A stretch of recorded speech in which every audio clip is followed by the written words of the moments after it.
Hey, this is Quentin Tyson with Envy Red. And this is Open Book, the show for authors who are published and unpublished. The show for storytellers, story writers, or the show just for writers. You know, this is our online blog that we do every week, and I'm here once again with the fabulous Envy Red. Now, Envy, last episode we talked about two of your books, Jaded, and the premiere one that's really still shocking them, Touch. Today we're going to talk about your third book, which will be premiering when? July 17th. And that book is called High Rollers.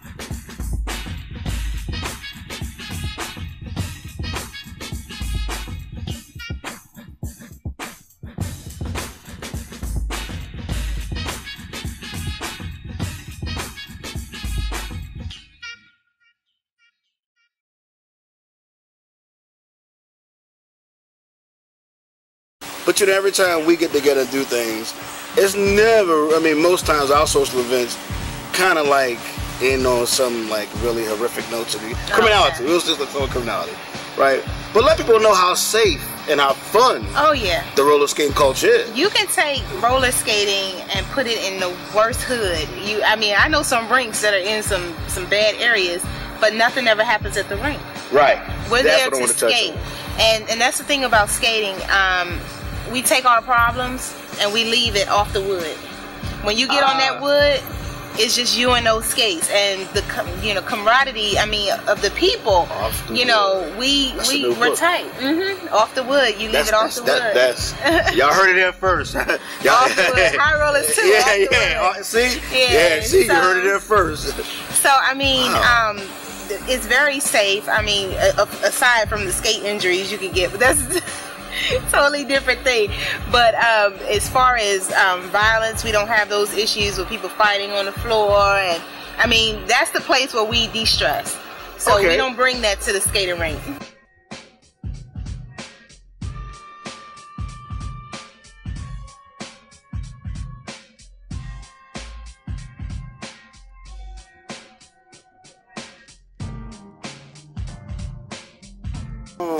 Let's go back to, like I said, keeping it off the wood and what happens on the wood at the rink, right? Like I said before, you mentioned that when everybody's at the rink, all of the stress and all the madness, the stress, marriage, life, whatever. Right. So why is that like that for our people, not just on the rink, right? I know people that do just the two-stepping thing, the line dancing thing, but it's like, is that...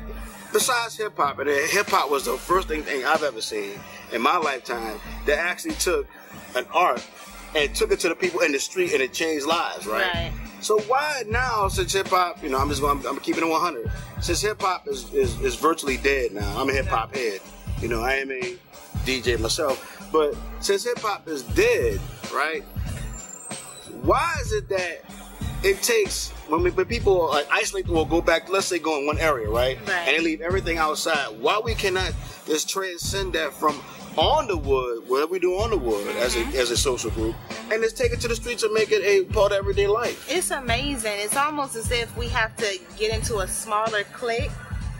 I don't know. It just seems like on a broad spectrum, it's hard for us to come together. But when we get into these little circles of relating to each other on social levels, for some reason we're able to come together and leave everything behind. But when it comes to a larger scale, we can't do that. And I really don't have an answer for that, because I often ponder that myself, like, why is it that we as a community can't come together on large scales unless something happens, like someone kills one of ours unjustly, then we can come together. But in everyday life, when we have kids dying on the street by our own hands, it's hard for us to come together. And I have not been able to put my finger on, why that is, that it takes certain social settings and certain commonalities for us to come together. So, by that being said, high rollers is the opposite. High rollers is actually a criminality going on. Right. Where all the problems that's from outside is actually on the rink in a way. Well, it's funny you say that because with high rollers, it's a culture within the culture. So the reason why I say that is because people on the outside, they see this as a regular rink. It operates like a regular rink. Some of the scenes you'll see the high energy, the music, the DJ, everything that you would get inside of a regular roller skating rink. It just so happens that the owner has something else that's more, devious going on in the background that he's trying to keep, the police off of his tail from his other business, because he does have a gentleman's club. And so no one would think that he would do this inside of his roller skating rink. Why would you do that when you have a gentleman's club and you have plenty of women who sell themselves to make extra money within that club? So this was sort of like he's a manipulator. That's why I call him Snake. He's able to manipulate things and get you off where he can do what he still wants to do without you knowing. So that's why I say it still has the whole feel of people who come there, they feel like they're getting an outlet. But he's getting an outlet too in his own way, but it's something totally different. He's not a skater.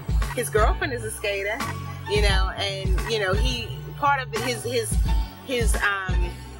reason for doing this rink, building it back up was for her, but he has a bigger motive than that. Oh, okay. Oh.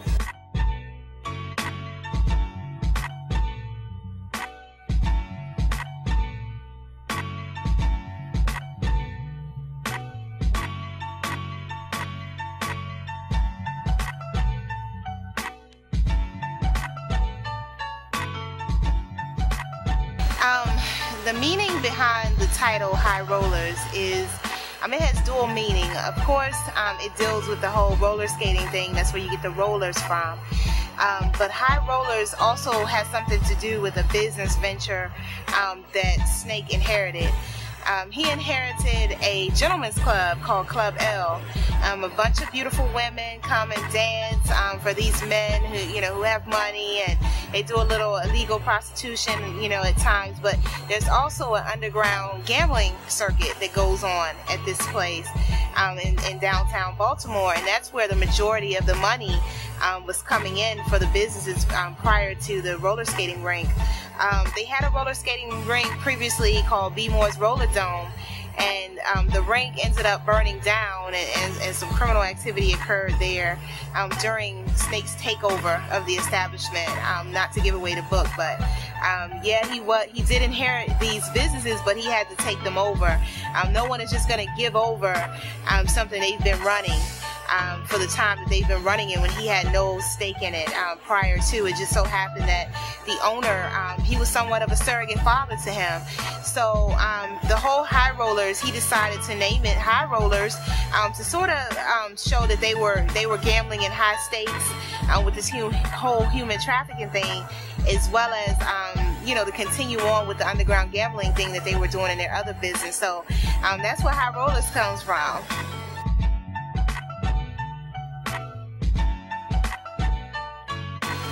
Adina Jones is her name.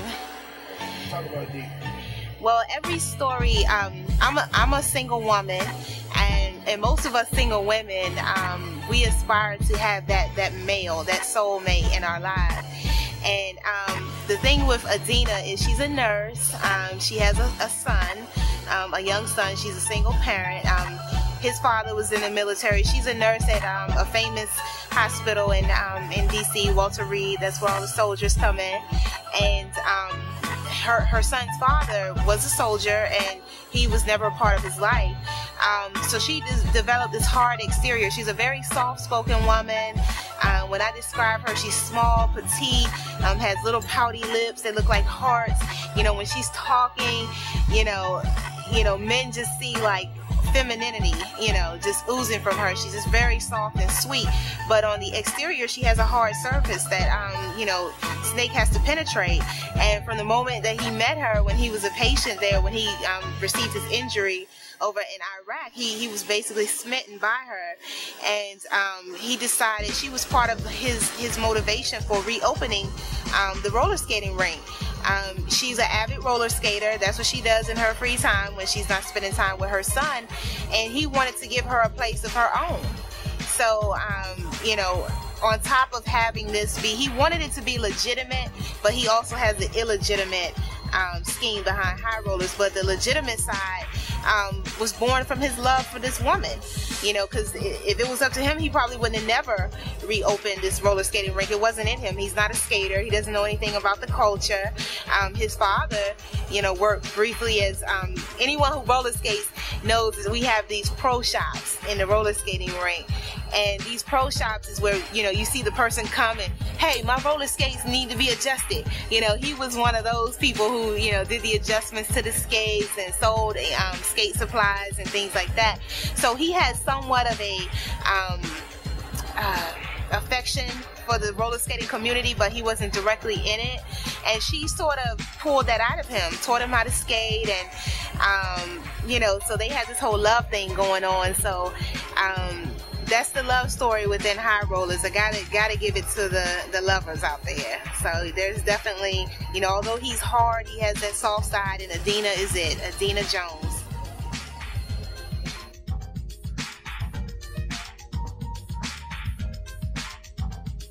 I gotta ask this question.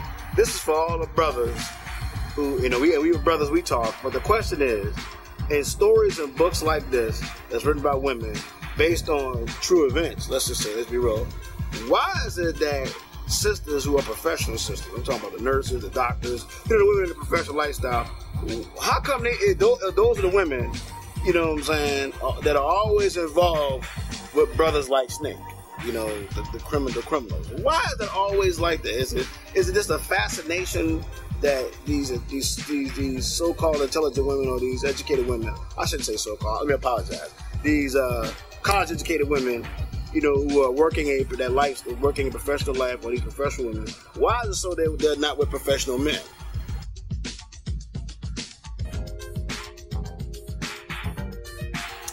Well, let me clarify. For Adina, in this book, she pretty much gave up on love. It just seemed like she couldn't get it right. The men that she would see would oftentimes be military guys, because she's surrounded with the military. And with Snake, she thinks that he's a military professional who happened to get injured and had some life struggles. But to answer your question about, in general, why women tend to gravitate to these men who have these hard lifestyles, I can only speak from my opinion. And my opinion on the subject is, a lot of times women feel that they're going to feed into this stereotype of there's not enough men, especially black men, enough educated black men, you know, just keeping it real, to go around. So when they find someone who they feel loves them, and I'm not saying it's right in any way, because I think it's bogus, but if they find a man who shows them attention or love or you know, anything in that facet, they feel that the rest of the stuff they can change, or they can mold, or they can help him grow, or they, you know, and that's a real big misconception among women, is that they can change this man. And you know, the way I feel is that grown people have to want to change themselves. So if you're gonna hook up with someone who's in a fast lifestyle or whatever, they're not gonna change because you come along and you show them all the love in the world, and you know, you cook for them and you clean for them and you're this perfect mate.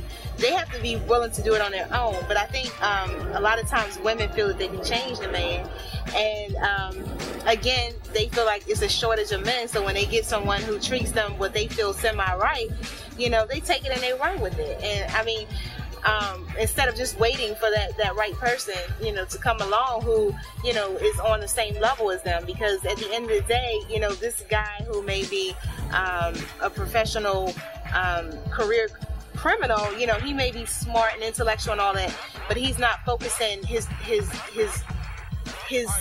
smart intellect in the right direction.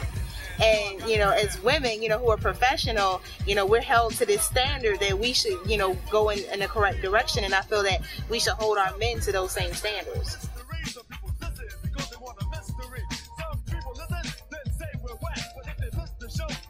heart attack. Now look at you, sit there, right there, live.